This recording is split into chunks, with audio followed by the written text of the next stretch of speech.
We all wake up in the morning, we work hard, and we wait for a certain amount of money to be paid into our accounts, or we get a little bit of money from the businesses that we run, all in order to be financially stable. But how do we reach this financial stability? And I feel like it's high time we started having these conversations in order to make sure that we move as a unit. We all get towards financial stability if we have the right information around. Welcome to another episode of Motherhood in the Diaspora, where we talk about nursing, lifestyle, and motherhood in the UK. So make sure that you subscribe.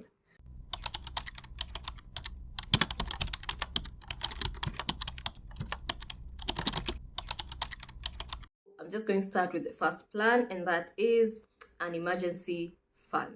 An emergency fund is where you have a certain percentage of your salary that goes into this pot. It should be very accessible, and it should contain the amount of money that you usually use per month, including rent, to sustain you for at least 3 to 9 months in case you lose your job. And I feel like after COVID, the COVID period, when people lost a lot of their jobs, it was very hard for people to continue with their lives because not so many people had started to think about emergency fund. Things were quite, progressive. But after COVID, people started realizing, what, I need a second income. And I feel like that is very important. Once you have an excess of the money that you use every month, you should at least put it towards your emergency fund. And in my opinion, you should not put an emergency fund in a place where it takes a prolonged process to access it. When you're in an accident or something has happened, the last thing you want in your mind or the last thing you want to hear from a company you're calling is, we need at least 90 days before we even give you that money. That's why I think an emergency fund should be in a form of cash, and it should be progressive. It's not like you need a certain amount of money and that's it. If you're just an average person, at least 2 to 3% or 2 to 5% should go towards your emergency fund, because the more you earn, the more you use, the more your responsibilities, and the more your emergency fund should look like. If you have an excess of it, that's when you can now go into investments, and that is point number 2, an investment plan. And it depends whether you're a high-risk person, low-risk person, amount of time, the age that you are in, the age that you want to invest, etc. So you can have an money market fund, government bonds, the T-bonds, T-bills. You can join society unions, you can form society unions, you can form the chamas, as people call it. You can get into affiliate marketing, you can even start a YouTube channel. All these are form of investment plans, because investments are usually money that you put aside and you put it there so that it can start to have some compound interest that can be able to pay you after a certain amount of time, okay? And apart from that, investing is also for your kids, if you have any, or for your future. So you can put some amount of money into some policies. Some insurance companies usually offer some savings plan for 10 years, 5 years, 3 years, 2 years, where you can just put your money and then get more returns than putting it in the bank. Yeah, I think at the end of the day, you should just look for something that really suits you. Do your own research and see how comfortable you are in when investing. The third plan is you should start working towards your retirement plan. And I know there's some people who are already employed and they have a certain amount of money that is put by the employer at the end of the time that they are working, and they'll get a certain retirement package. But in my opinion, I feel like everyone should have an extra retirement plan if possible. It's not a must. And this is mainly inspired by a certain patient that I came across just like a year ago. This patient was 45 years old who had retired when he was 42 years old. And I was very curious because, according to me, that's a very young age. That's about more than 20 years on average, more than what most people usually retire, because most people usually retire at around 65. So I was very curious and I asked him, how are you retired at 42 years? Are you disabled or anything?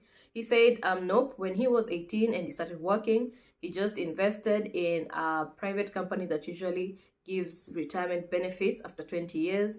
And luckily, because of the inflation and increase of money, decrease and everything, he was able to get a certain amount of money. Now that he is in his 40s, it's been more than 20 years and it has paid off. It paid him in millions of pounds. And according to him, he just decided to retire and start doing things that he loved. So he's now into sports game and stuff. he stopped working, he's just enjoying his life, and I feel like everyone should be working towards that if possible. But in these times where everything is hard, I know. But it's good to have insight on what other people are doing, so that if you have the opportunity, just jump right into it. Don't you think so? Now, the fourth plan is a death plan. This is a topic that is rarely discussed, especially in the African setup. People don't like talking about it because it feels like you are inviting death, but it is inevitable. And I feel like, especially now that I'm a parent, I'm thinking more of my son. If anything happens to both of us, we're in the UK, we don't have grandparents, no aunties, no relatives, nothing. We have a 9-month-old. What is going to happen to this boy, you know? So this is just me, I don't know, but I'm comfortable talking about it. So I hope more people will be comfortable. And through speaking to most of my patients, who most of them have terminal illnesses, you hear them talk about death so freely. And you hear someone say, I'm so happy that at least when I rest, this certain company, I had already written a retirement plan or a death plan with them. I don't know how they're called. 20 years before I was even diagnosed. But now when I went to look into that account, it has millions of pounds in it as a form of insurance. And I had already written my granddaughter is going to acquire all this. So their mortgage is going to be paid off, and they're going to get the first car from that fund, and their college is already paid off just because I took a death plan 30 years ago. And that, according to me, if you're in a position to do so, I feel like you should. It's not a must. But I am not encouraging anyone to start going toward death plans and as a form of investments. I don't want that conversation to be awkward, but all I'm saying is if your family can have a certain form of cushion once you leave, it can at least help them to continue from where we left, instead of using all the money that you guys have been working towards to put you to rest, and then they have to start afresh from where you left, you know. That's just me. I don't know. Don't take it personally. This is just my discussion. And this is just a skeleton that I've shared with you today. If you want me to go now deeper into the kind of investments that we should all be looking towards or have information of, kindly leave a comment on the comment section, and we'll be able to start having conversations on each and every form of investment plans that are out there. Well, that's it. I hope you've enjoyed, and keep it locked. Continue subscribing and sharing to all your friends. We will meet on the next episode. Enjoy yourself.